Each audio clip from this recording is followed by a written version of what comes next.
Hello people, welcome to the People Building video podcast, and the article I'm sharing with you today is one from a few weeks back actually. I've been a bit lazy with getting the old video podcast done. So in this particular video I'll be sharing with you an article called Coping with Grief, which is available for you to just listen to the audio version of on iTunes or on the People Building website via the podcast player, or you can read it. So the written word is available in the resources section of the People Building website. In the article section you'll find Coping with Grief, which is the article I'm sharing now on there. So Wikipedia states that grief is a multifaceted response to loss, particularly to the loss of someone or something to which a bond was formed. Although conventionally focused on the emotional response to loss, it also has physical, cognitive, behavioural, social and philosophical dimensions. While the terms are often used interchangeably, bereavement often refers to the state of loss and grief to the reaction of loss. During grief, people quite often feel stuck in a kind of darkness, a weird void, whilst the rest of the world and life continues outside of the grief bubble. People experiencing grief may find comfort with others experiencing that same grief, but if not, it can feel like a lonely tunnel. Grief can be experienced as a response to any kind of loss, although it is largely linked with death. One can grieve a broken relationship, friends that moved away, or even changes in their circumstances.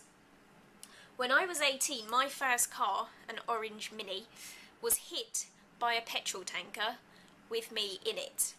The car took all the impact of the crash, and it was killed instantly, whilst I was largely okay. I was in shock for a good few weeks afterwards, not least because it was a terrible accident in which, if a few minor factors had worked out differently, I would have been much more seriously injured. However, there was also a great sense of grief. My first car had represented many things to me. It was the source of my freedom, a symbol of my adulthood, a representation that I was part of a club that not all of my friends had been able to pass the test to get into. I'd used my hard-earned cash to care for it, saved up for it, even though it was largely worthless in monetary terms. It was also something I'd taken great pride in. I kept it clean and fixed it when it wouldn't start. The days following its death, my grief also came from the fact that I'd taken good care of this piece of machinery, and it had, in its final moments, taken the full force of the accident and protected me. Yes, I know, it was just a car. Everyone said this, but I still felt this pain within, as if someone had dropped a brick on my stomach. I randomly got upset, kept thinking of the good times and getting upset about those too. I was withdrawn, stressed, and I didn't sleep for a good while. During the days afterwards, I had arrangements and preparations as if it were a funeral. I had to contact the insurers, the company of the tanker, the DVLA, go to the hospital and get a physical assessment done. I largely think of myself as a fairly practical, strong-willed person, so I know what you're thinking. It was just a car. My point is, though, that people can experience grief for a variety of different circumstances.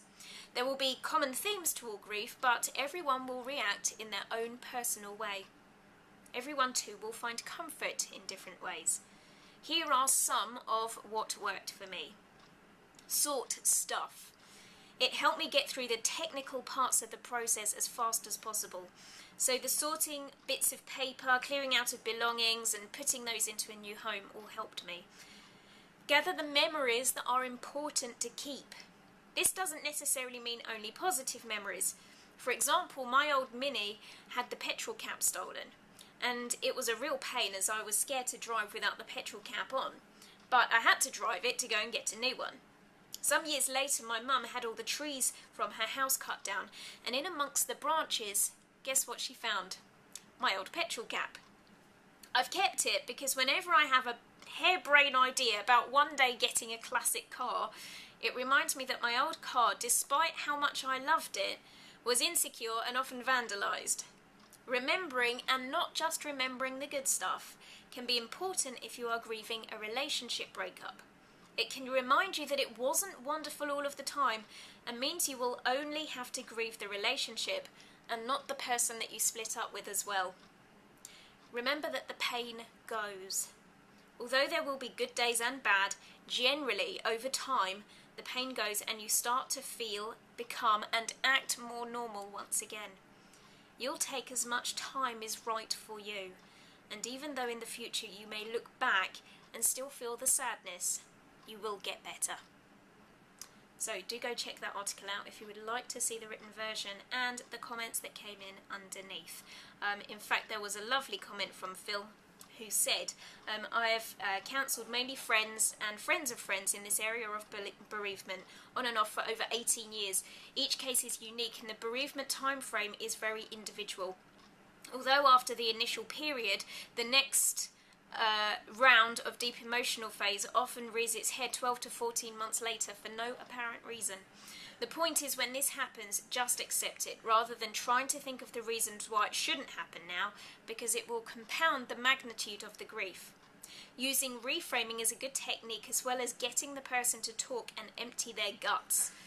Love is not reciprocated, flows back and softens the heart, and love is like a ripple that flows and touches shores beyond its origin.